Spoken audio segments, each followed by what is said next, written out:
Ladies and gentlemen, welcome aboard this Be Amazed flight. As we take to the skies today, I'll be letting you in on a few little-known, mind-blowing facts about all things aeronautical.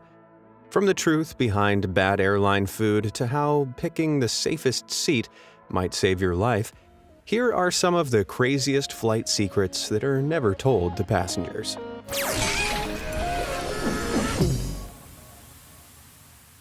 Prepare for boarding. Boarding is one of the most stressful parts of airplane travel.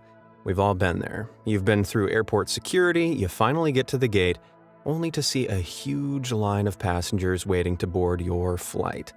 What most people don't realize is that there's not really much point to rushing to join the queue, as the majority of airlines pre-assign specific seats to passengers. And while some airlines like to call passengers in groups for boarding, you don't necessarily have to adhere to this rule.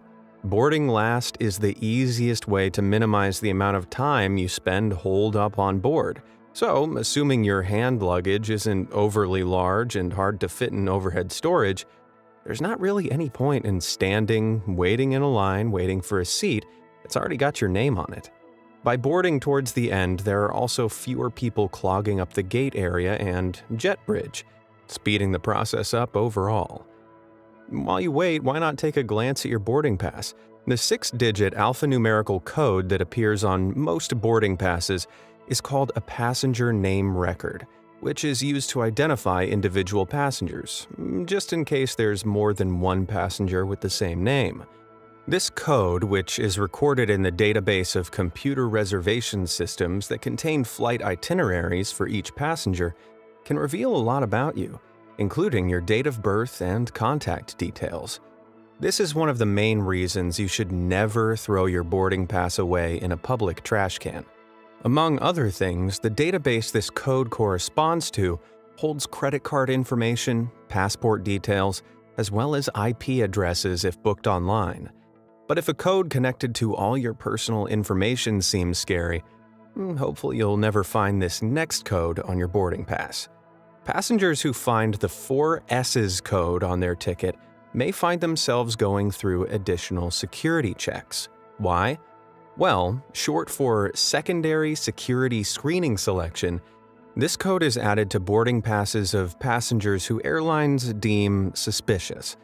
As we all know, airports take security very seriously, and some things that might look totally innocent to us are seen as suspicious for airline officials. Last-minute flyers, one-way fares, or buying tickets using cash can all look a little sus to the guys at the airport security desk. So try not to panic if you see that code on your boarding pass. That is, if you don't have anything to hide. Striking solutions. Airplanes are pretty hefty pieces of machinery. It's crazy to think that an average-sized commercial aircraft has a maximum takeoff weight of about 175,000 pounds, which includes 90,000 pounds of fuel as well as 45,000 pounds worth of passengers, crew, and cargo. Despite their size, airplanes still run into some problems in the air, often due to the other stuff that tends to dwell up there in the sky. It goes without saying that collisions between planes and birds don't often end well. For the bird, that is.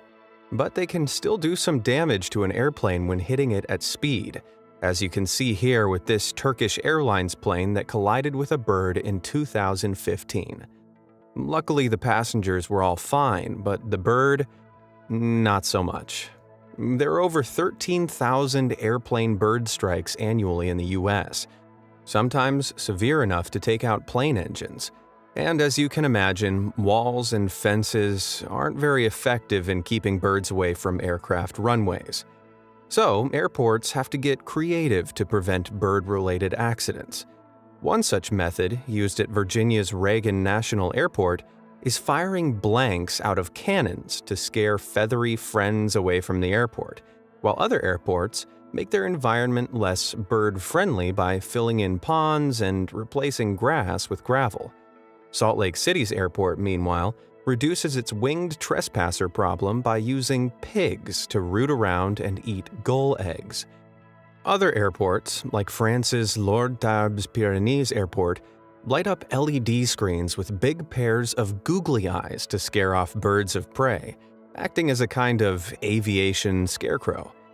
But it's not just birds that airports have to worry about. Extreme weather isn't really something that can be scared off with a dirty look from a pair of LED eyes. Hailstorms are one of the most dangerous weather conditions for an airplane, and they can cause some pretty crazy damage. This jet's nose cone took a real battering from hailstones that were as big as golf balls after flying through a hailstorm. The windows were so shattered that the pilots had to land the plane almost completely blind.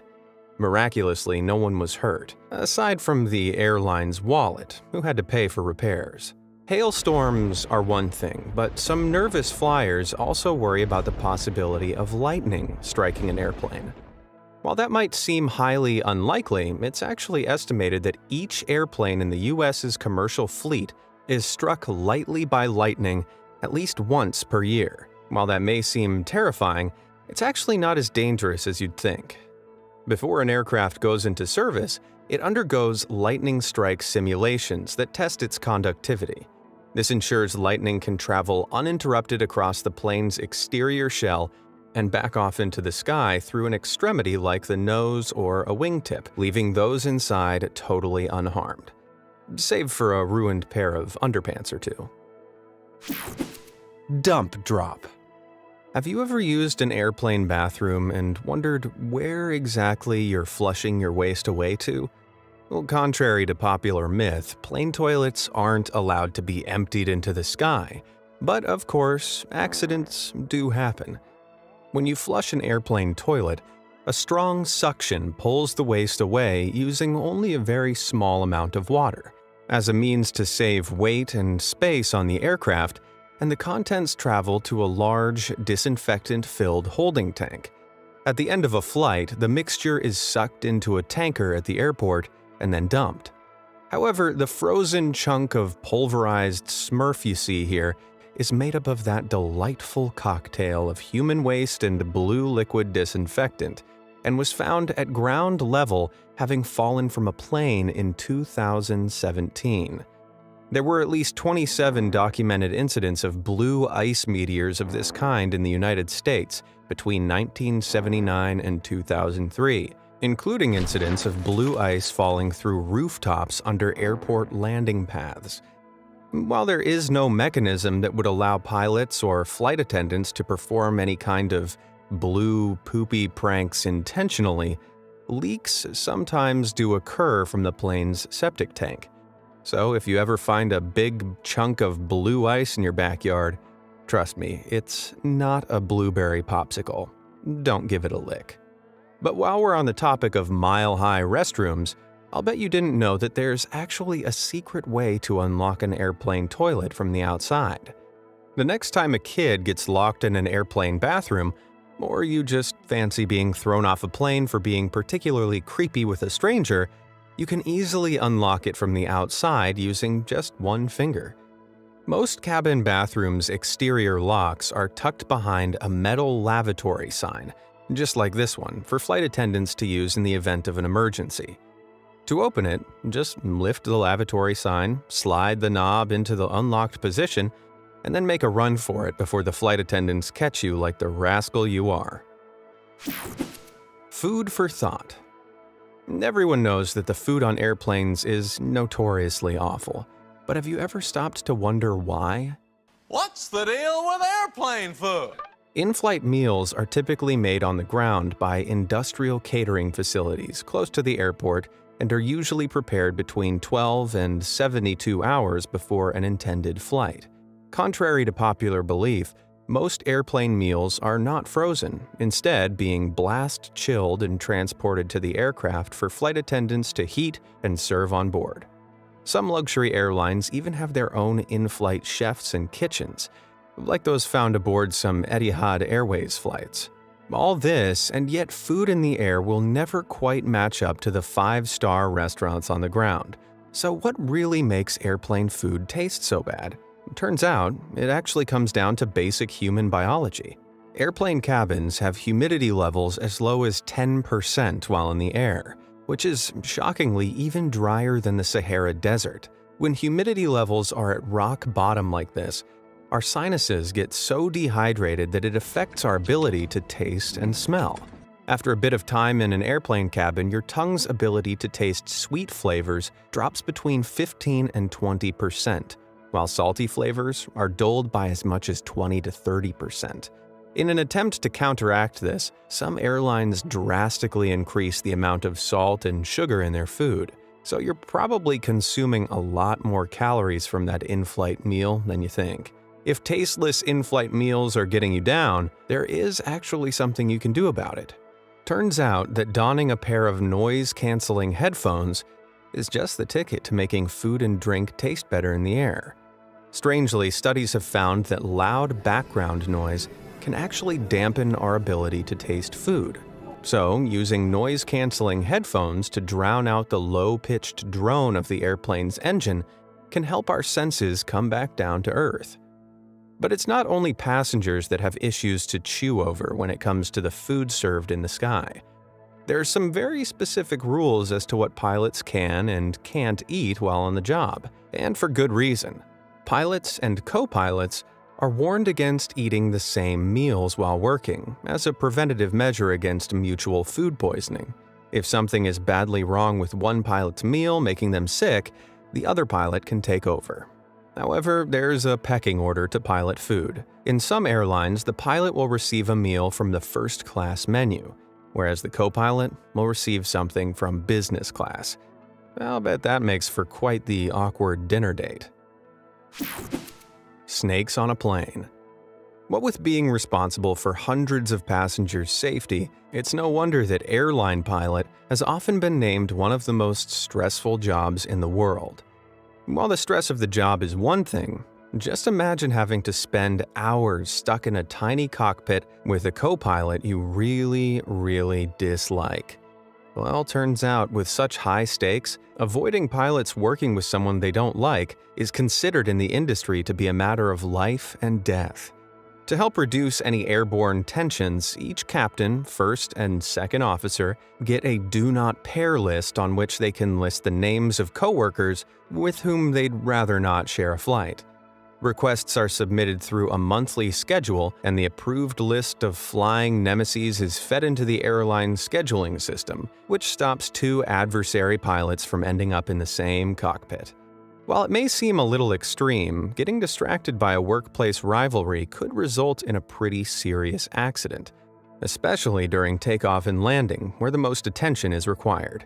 If only such pleasant coworkers were guaranteed in every job. The safest seat.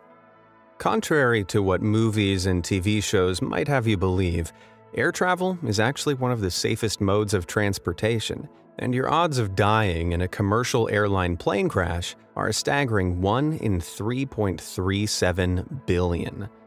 Despite the facts, nearly 1 in 3 Americans have a fear of flying, and that fear has led many to wonder where the safest spot is in the event of an incident in the air.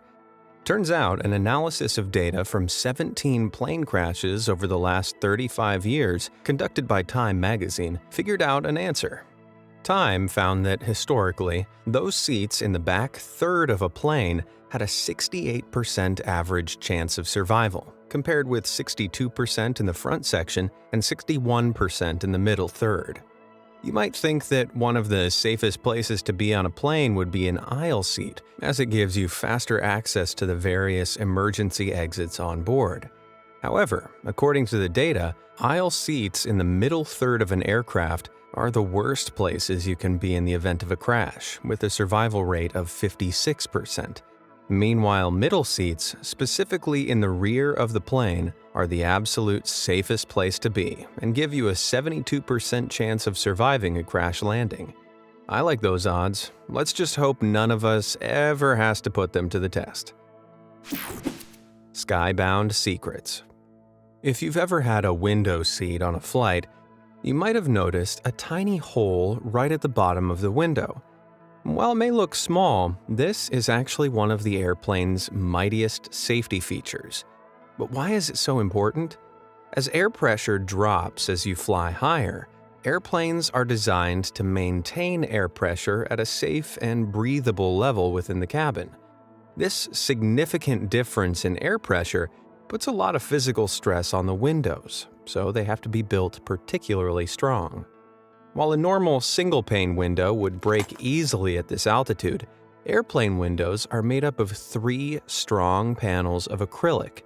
The exterior window is for keeping the elements out and maintaining cabin pressure. If something were to happen to this first pane, the second panel acts as a failsafe. The one inside the cabin, meanwhile, provides a final line of defense, while keeping our hands off the others to avoid damaging them. The tiny hole I mentioned, known as the bleed hole, is located in the middle pane, and its primary purpose is to balance the air pressure between the middle and outer panes.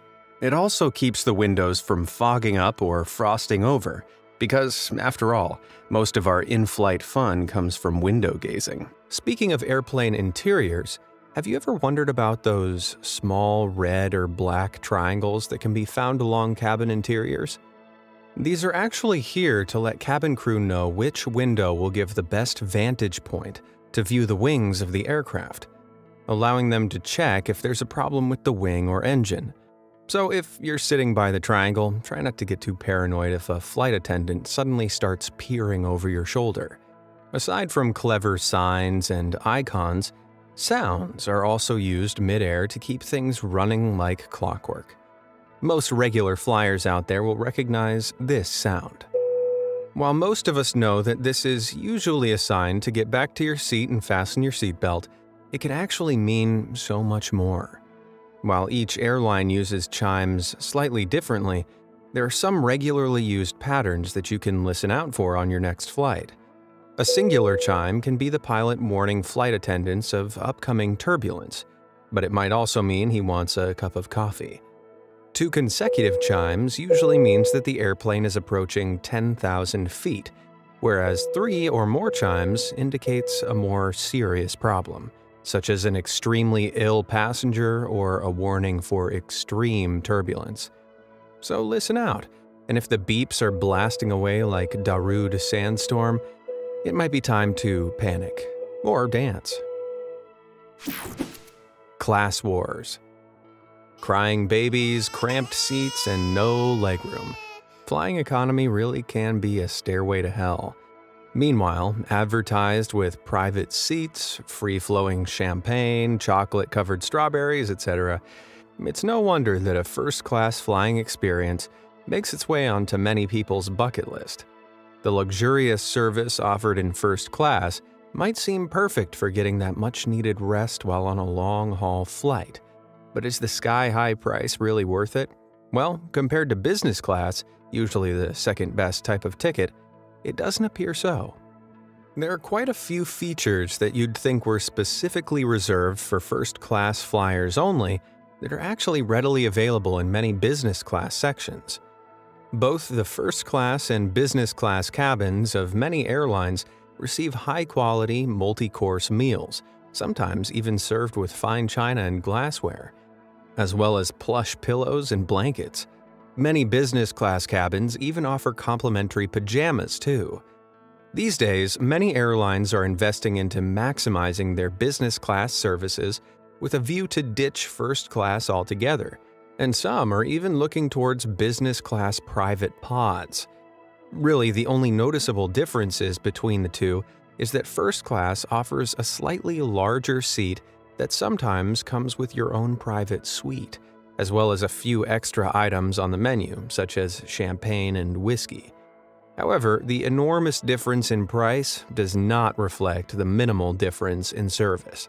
On average, a business class ticket will cost around twice as much as a standard economy seat, whereas for first class, you'll be flying to the tune of 6 times the amount paid for an economy fare. I think I'd rather save the money and spring for a hotel room upgrade at my destination. What do you think? Hit the like button for first class and the subscribe button for a fancy hotel. Or why not treat yourself to both? You're on vacation after all. Sky sleepers. Long-haul flights can be bad enough for passengers, but have you ever wondered how flight attendants always seem so alert and chipper? Well, next time you board a long-haul flight, keep an eye out for a mystery door that looks something like this. While it might look like a plain old storage cupboard, these doors actually lead to a completely secret room. Up an extremely narrow flight of stairs, flight attendants will reach what's known as a rest compartment, which is specially reserved for the cabin crew to get some well-earned shut-eye. These rest compartments can usually be found in overhead areas of a long-haul aircraft, one at the back for the flight attendants and one at the front for pilots. Each bed comes with a pillow and duvet, as well as a safety belt that must be fastened if a crew member decides to catch some Z's. Known by aircraft employees as controlled rests, flight attendants will have a designated amount of time to rest depending per flight, and are woken up by their fellow cabin crew through an interphone when their break is over. Some fancier carriers, including Singapore Airlines, make sure to give their crew members a taste of the high life and provide luxe private cabins for them to get some shut-eye, silk pillowcases included. Pilots, meanwhile, often get their own private quarters at the front of the plane, which usually features 2 spacious sleeping compartments, as well as 2 business-class seats, a closet, and lavatory. So the next time you wonder where that lovely flight attendant who is serving your drink has gone to, they could be right above your head, floating in dreamland. Jokes aside, the crew of the plane, pilots above all, being well-rested is of the utmost importance, as demonstrated by some shocking statistics. Astonishingly, when surveyed by the British Airline Pilots Association, 84% of pilots said that their ability to fly a plane had been compromised due to tiredness, and 56% actually admitted that they'd fallen asleep while in charge of a plane. In May 2021, there was even one pilot who fell asleep for 40 minutes mid-air on a commercial flight from Cairns to Redcliffe in Australia, and accidentally overflew his destination by 70 miles before waking up. Thankfully, the majority of commercial airplanes have autopilot to maintain things like altitude, so pilots aren't actually required to be in full control of the aircraft for the entire flight. But it's still incredibly dangerous for them to fall asleep in case of emergency, and will most definitely be on my reasons to clench my teeth list for my next flight. Death deflying. While it's not something we like to think about, people die just about everywhere, and sometimes that can include 30,000 feet in the air. Although extremely rare, cabin crew must be prepared for the unfortunate event of an in-flight death. If a passenger does pass away during a flight, the crew will usually have to wait until the plane reaches its final destination to remove the body from the plane. Sometimes airlines will offer the deceased passenger a final upgrade and bump them up to the quieter first-class cabin. If there's really no room to move the deceased passenger, then the cabin crew will cover their body with a blanket after ensuring they're buckled in for the safety of other passengers. Singapore Airlines did one better than the old hide 'em under a blanket and try not to freak out method, and launched a fleet of Airbuses with compartments specifically installed to store an average-sized body in the event of an in-flight death. Known as corpse cupboards, which totally sounds like a death metal band by the way, these lockers were specifically installed on the Airbus A340-500 model, which made sense, seeing as these planes fly the longest regular non-stop passenger flight in the world. To get from Singapore to the John F. Kennedy International Airport in New York City, it takes around 18 hours and 40 minutes. I'd certainly rather have a creepy body cupboard on board than to be the flight attendant asking first-class passengers if they don't mind being sat next to a corpse for 18 hours. Which of these flight secrets surprised you the most? And do you have any of your own to share? Let me know in the comments below. And thank you for flying with Be Amazed.